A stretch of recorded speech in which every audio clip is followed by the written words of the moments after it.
Every day, enormous amounts of money move through global financial markets.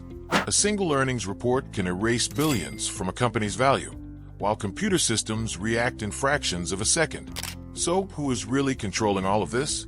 Wall Street banks, billionaire investors, governments, market makers, or giant asset managers that appear among the largest shareholders of major companies? The truth is more complicated. No single person or institution controls the entire market. Different groups influence different parts. So who moves prices? Who controls the infrastructure? And how much power does an ordinary investor have?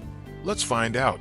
The stock market is a network of investors, brokers, exchanges, funds, algorithms, and clearing institutions. By the end, you will understand how ownership is divided, how institutions influence prices, what market makers do, and why powerful players cannot control the market forever. Before we begin, subscribe for weekly videos about business, money, investing, and hidden financial systems. But to understand who controls the stock market, we first need to understand what control means. Because owning shares, managing money, moving prices, operating exchanges, and writing rules are different forms of power. Who actually owns the stock market? When you buy a stock, you purchase an ownership interest in a company. Individuals can own shares directly through brokerage accounts or indirectly through mutual funds, ETFs, retirement plans, pension funds, insurance products, and managed accounts. Large asset managers such as BlackRock, Vanguard, and State Street often appear among the biggest shareholders of public companies. But their executives do not personally own all those shares. The money usually belongs to millions of investors, workers, retirees, and institutions. In many structures, the fund legally holds the shares while investors receive the economic gains and losses. The asset manager selects investments and may exercise voting authority under the fund's rules or a client agreement. That creates influence.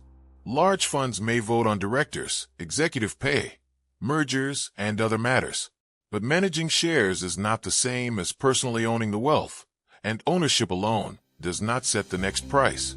Because the investors holding the largest long-term positions are not always the people setting the next price shown on your screen. That role often involves a less visible group operating between buyers and sellers, the market makers behind many trades. When you press the buy button, your order does not necessarily travel directly to another person who wants to sell.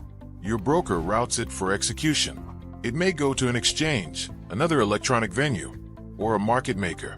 A market maker stands ready to buy or sell securities at quoted prices. Market makers provide liquidity. Some execute retail orders themselves, a process called internalization, while others route them elsewhere. They use technology and real-time data, and may receive customer order flow from brokers.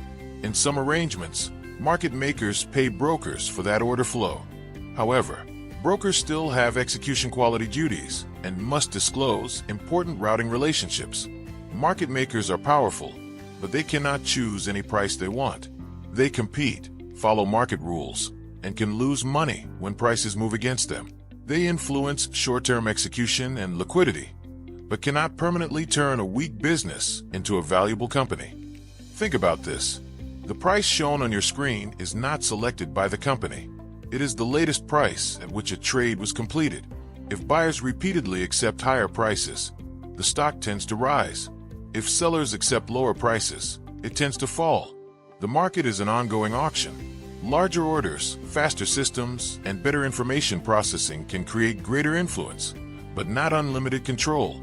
The institutions that move markets. Large institutions manage or trade enormous pools of capital.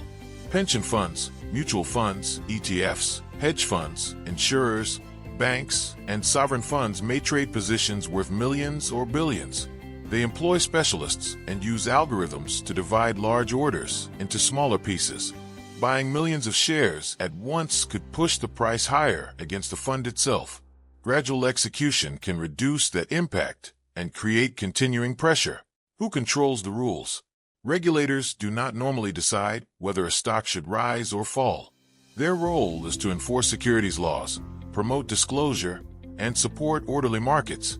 In the United States, the SEC oversees exchanges, brokers, clearing agencies, advisors, and other participants. The New York Stock Exchange, NASDAQ, and other venues operate marketplaces where orders can be matched. During extreme declines, circuit breakers can halt trading, while individual securities may also be paused for volatility or news.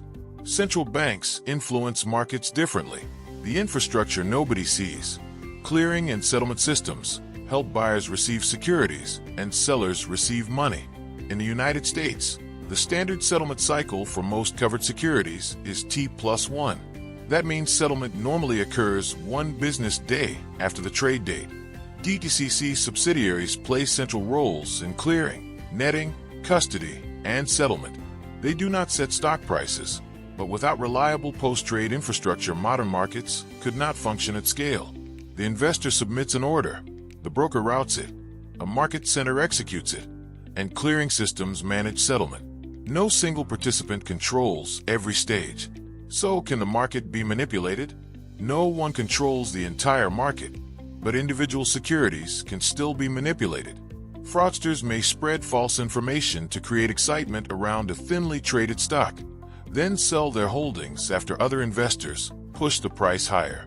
This is commonly known as a pump and dump scheme. Let's bring the story together.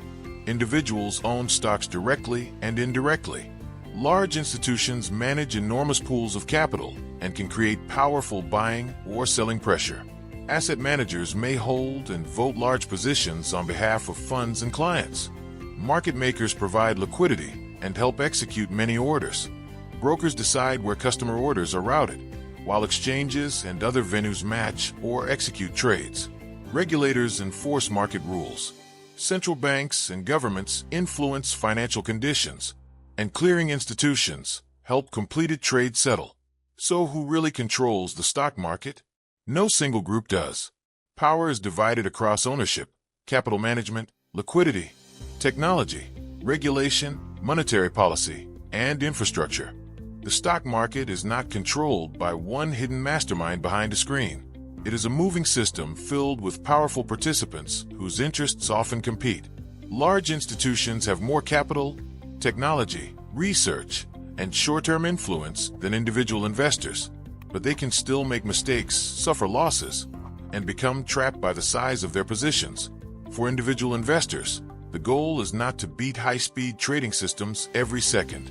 It is to understand what you own, manage risk, avoid emotional decisions, and think in years rather than minutes. Because while institutions may dominate some daily movements, long-term wealth is still built through discipline, patience, diversification, and better decisions. If you enjoyed this video, like it, subscribe to the channel, and turn on notifications for more stories about investing, business, and the hidden systems shaping the economy.